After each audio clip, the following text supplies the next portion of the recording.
Assalamualaikum warahmatullahi wabarakatuh. Perkenalkan nama saya Fadil Fotoraman Fikri dengan NIM 2210522006. Pada kesempatan kali ini saya akan menjelaskan summary dua artikel tentang ESG dan juga financial literacy. Yang pertama ada artikel tentang ESG dengan judul itu adalah The Influence of Environmental, Social, and Governance Disclosure on the Firm Financial of Performance. Di mana pertama tuh saya akan menjelaskan dulu nih apa itu ESG. Jadi ESG itu adalah singkatan dari Environmental, Social, atau Governance atau dalam bahasa Indonesia adalah lingkungan, sosial, dan tata kelola atau disingkat LST adalah istilah umum yang digunakan dalam tanggung jawab sosial perusahaan, di mana baru-baru ini informasi ESG telah menjadi perhatian semua orang karena potensi dampak jangka panjang yang diberikan kepada investasi para pemangku kepentingan bukan hanya terbatas pada pemegang saham. Nah, selanjutnya itu apa sih yang mendasari penelitian ini? Jadi penelitian itu didasarkan pada beberapa alasan utama untuk mengeksplorasi dampak ESG terhadap kinerja perusahaan. Yang pertama itu adalah meningkatnya kepentingan ESG dalam keputusan investasi. Investor semakin menganggap aspek ESG sebagai alat pengukuran risiko dalam keputusan investasi mereka. ESG dilihat tidak hanya sebagai peluang tetapi juga risiko yang dihadapi oleh perusahaan. Yang kedua adalah kebutuhan data yang lebih mendalam. Hasil studi sebelumnya itu menunjukkan bahwa hubungan yang bervariasi antara ESG dan juga CSR dengan kinerja keuangan perusahaan. Ahli ini menciptakan kebutuhan untuk penelitian lebih lanjut menggunakan pendekatan data yang berbeda.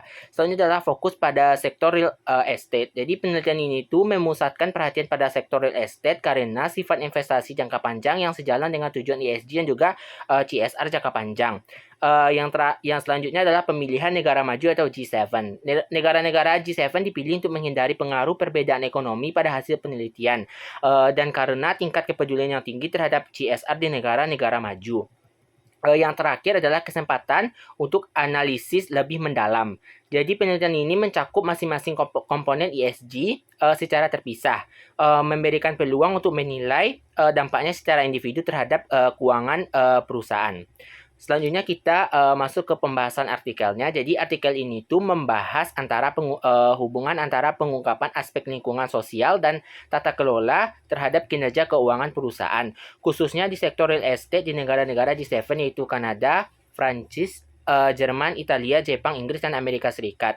Penelitian menggunakan data panel dari tahun 2014 hingga 2018 untuk menganalisis pengaruh ESG terhadap return on asset, return on capital, harga saham, dan rasio. Temuan utama yang pertama pengaruh positif pada ROA dan ROC. Pengungkapan ESG secara keseluruhan memiliki hubungan positif signifikan terhadap ROA dan ROC. Faktor lingkungan juga memiliki pengaruh signifikan terhadap ROC. Yang kedua, tidak berpengaruh pada harga saham dan PER. Tidak ditemukan hubungan signifikan antara ESG secara keseluruhan dengan harga saham dan rasio PER. Yang terakhir, aspek sosial dan tata kelola. Ditemukan tidak ada hubungan signifikan antara aspek sosial dan tata kelola dengan kinerja keuangan perusahaan. Selanjutnya, implikasi dari penelitian ini yaitu transparansi dan pengungkapan ESG dapat meningkatkan kepercayaan pemangku kepentingan dan kinerja keuangan perusahaan dalam jangka panjang. Studi ini menyarankan regulator untuk memperkuat pedoman pelaporan ESG dan mengintegrasikan kerangka kerja CSR yang lebih terstandarisasi. Penelitian ini menyoroti pentingnya mempertimbangkan faktor ESG dalam strategi investasi dan pengelolaan perusahaan terutama di sektor dengan investasi jangka panjang seperti real estate. Selanjutnya artikel tentang financial literacy dengan judul Financial Literacy, Educational Background, dan Materialistic Among Gen Z in Indonesia. Sebelumnya saya akan menjelaskan apa itu financial literacy. Jadi financial literacy merupakan suatu kecakapan individu dalam pengelolaan keuangan baik untuk personal maupun perusahaan agar mampu untuk mengambil kebijakan dalam hal keuangan untuk menanggapi keberhasilan dalam kehidupan dan kesejahteraan baik individu maupun rumah tangga perusahaan. Selanjutnya apa yang mendasari penelitian pada artikel ini? Yang pertama itu pentingnya literasi keuangan adalah pada akhirnya akan mendorong yang namanya inklusi keuangan, ketahanan keuangan dan juga kesejahteraan finansial. Meskipun literasi keuangan itu penting untuk mendorong inklusi keuangan, studi sebelumnya itu menemukan bahwa ekspansi uang dan layanan keuangan telah mendorong akses yang lebih mudah dan pada akhirnya meningkatkan kecenderungan masyarakat itu untuk berutang. Selanjutnya itu ada beberapa fenomena yang terkait dengan materialisme seperti pembelian kompulsif, kecenderungan berutang dan juga flexing, di mana fenomena tersebut didukung oleh beberapa penelitian yang menemukan bahwa materialisme memengaruhi pembelian kompulsif, kecenderungan berutang dan juga flexing. Selanjutnya, literasi keuangan yang rendah secara dramatis berdampak pada kemampuan untuk mengumpulkan kekayaan sehingga individu kemungkinan besar akan terlilit utang di usia muda.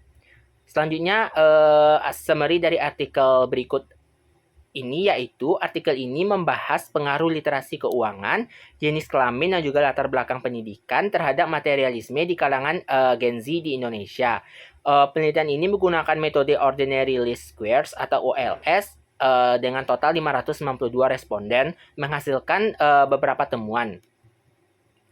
Jadi yang pertama itu literasi keuangan menurunkan materialisme. Jadi individu dengan literasi keuangan yang baik itu cenderung memiliki nilai materialisme yang lebih rendah. Selanjutnya yang kedua itu tidak ada perbedaan gender. Jadi pada penelitian ini itu tidak ditemukan perbedaan signifikan antara laki-laki dan perempuan dalam hal materialisme. Selanjutnya itu adalah latar belakang pendidikan. Jadi latar belakang pendidikan yang digunakan latar belakang pendidikan ekonomi dan bisnis itu cenderung lebih materialistis dibandingkan dengan mahasiswa dari disiplin ilmu lainnya.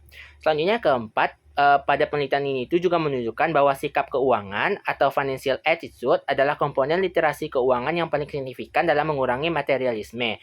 Namun pada komponen lainnya seperti perilaku keuangan atau financial behavior dan pengetahuan keuangan atau financial knowledge itu tidak memberikan pengaruh signifikan terhadap materialisme.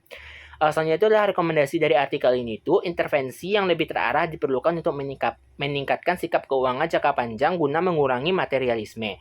Selanjutnya yang kedua, pendidikan keuangan perlu lebih difokuskan pada pengembangan sikap keuangan, bukan hanya memberikan pengetahuan tentang konsep dan juga produk keuangan. Yang terakhir itu implikasi dari artikel ini itu yaitu menyoroti pentingnya literasi keuangan sebagai komponen kunci dalam membangun ketahanan dan kesejahteraan finansial khususnya untuk generasi Gen Z di Indonesia. Mungkin sekian yang dapat saya sampaikan. Apabila ada kesalahan mohon dimaafkan. Assalamualaikum warahmatullahi wabarakatuh.